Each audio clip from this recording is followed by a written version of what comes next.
Good day, active learners. Today, in a new episode of Electro Bros, we will be talking about electromagnetism and how it affects our daily lives.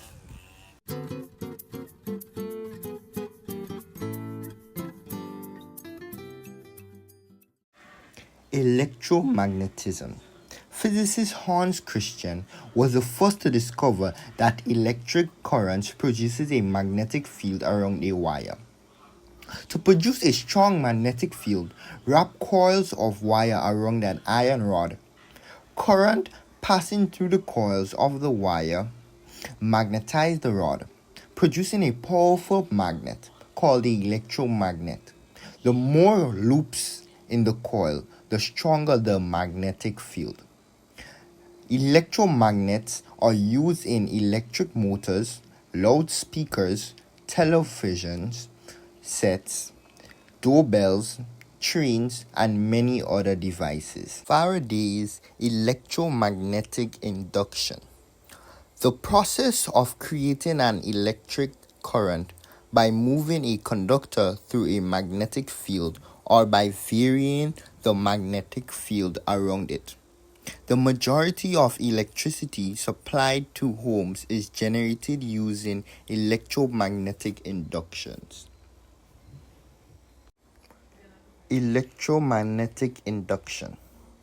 Electromagnetic induction was discovered by Michael Faraday in 1831 and James Clerk Maxwell, mathematical, described it as Faraday's law of induction.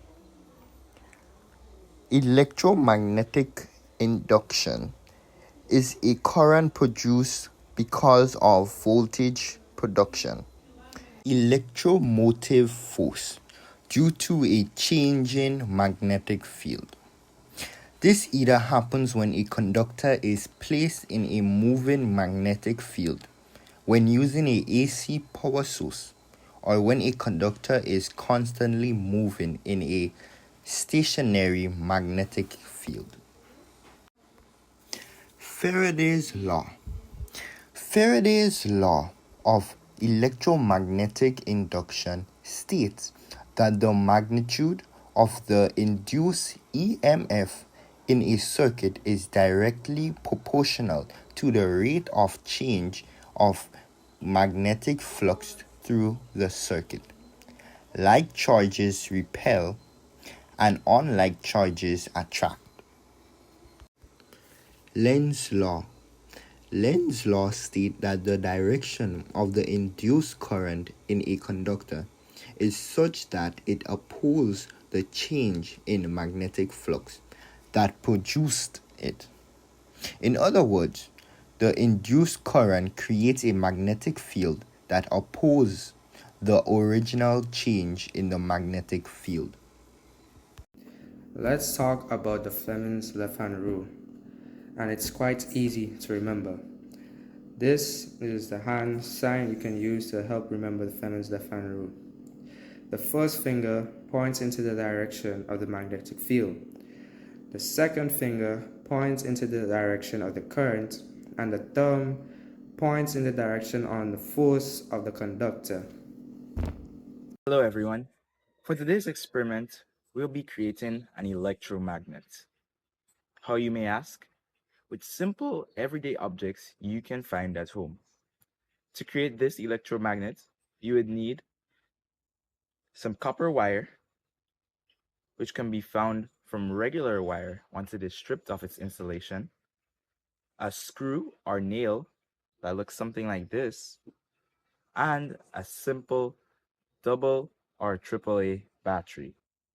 For your materials, you can wrap the copper coil around the screw or nail like this, leaving two ends open to connect a battery, as I have done. As you can see, the copper coil is connected to both ends of the battery. Now, when I bring a metallic object, in this case a kind of button, and I connect both ends of the electromagnet to the battery, and I place it over the metallic object, and place it over the metallic object, it is able to be lifted by the electromagnet. This effect would be stronger if you were to wrap the coil multiple times or more times, and if you were to supply more current to the conductor. Alright, so to summarize everything we learned today, we learned about electromagnetism, Fleming's left-hand rule, and Faraday's law.